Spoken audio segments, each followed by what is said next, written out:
योगी आदित्यनाथ, योगी आदित्यनाथ। महाराज जी, आप सभी का अभिवादन स्वीकार कर रहे हैं। देख यार,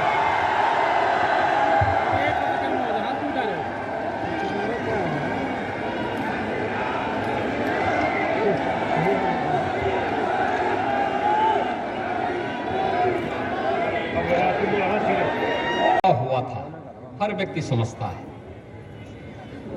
पिछली बार तो कम से कम जसवंत नगर नेताजी के नाते मिल गई, अगली बार जसवंत नगर भी नहीं मिलने वाली है उनको, ये हर व्यक्ति जानता है। और जब भी समाजवादी पार्टी को चुनाव हारने होते हैं, दो काम जरूर कर लेते हैं।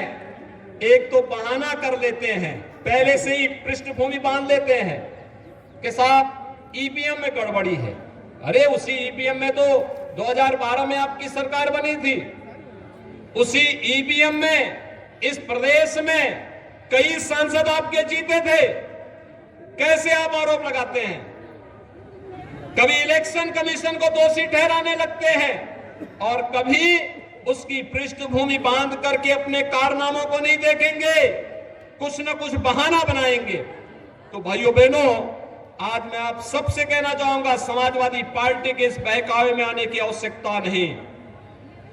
इनके पास जब भी चुनाव हारना होता दो काम करेंगे, एक आरोप प्रत्यारोप और दूसरा बेचारी डिंपल जी को चुनाव लड़ा करके हराने के लिए भेज देते हैं। फिरोजाबाद में भी इन्होंने यही किया था ना, और कन्नौज में भी यही किया था। चुनाव हारना है तो उनको आगे कर देते हैं।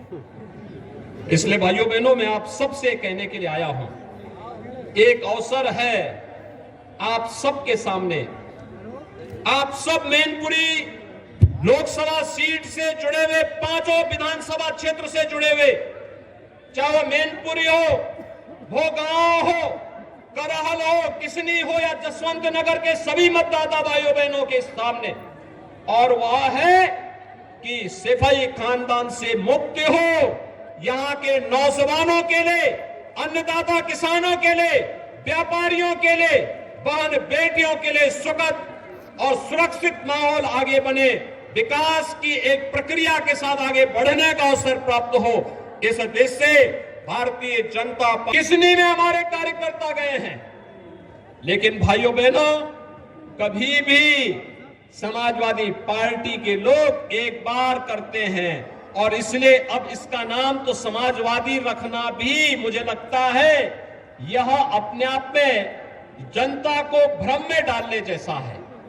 इन्होंने विकास कराया होगा, अपना किया है, अपने परिवार का किया है, अपने परिवार के बाहर किसी का नहीं किया है। किसी अन्य गरीब का जिसने भी उभरने का प्रयास किया, उसके साथ क्या कुछ हुआ यह हर व्यक्ति जानता है। और भाइयों बहनों, आज तो मुझे आप सबको बताते हुए एक नया रहस्य मैं आपको बता रहा हूं। ये समाजवाद, ये जेपी का समाजवाद नहीं है, डॉक्टर लोहिया का समाजवाद भी नहीं है।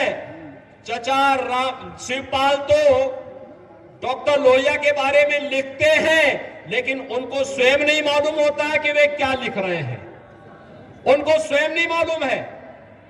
ये समाजवाद के जो अलग अलग ब्रांड हैं, वो एक खानदान में भी देखे जा सकते हैं। भाइयों बहनों, शिवपाल जी का जो समाजवाद है वह है जिसकी लाठी उसकी भैंस, यानी ये लठैत समाजवाद है इनका। प्रोफेसर राम गोपाल यादव का समाजवाद वह पूंजीवाद में बदल गया है। सब धरती गोपाल की, नोएडा से लेकर के फिरोजाबाद तक जो भी धरती दिखाई देती है, समाजवादी पार्टी की सरकार में उस जमीन को उन्होंने या उनके शागिर्दों ने हथियाने में कोई गुरेज नहीं की। और अखिलेश जी का समाजवाद अवसरवादी समाजवाद है।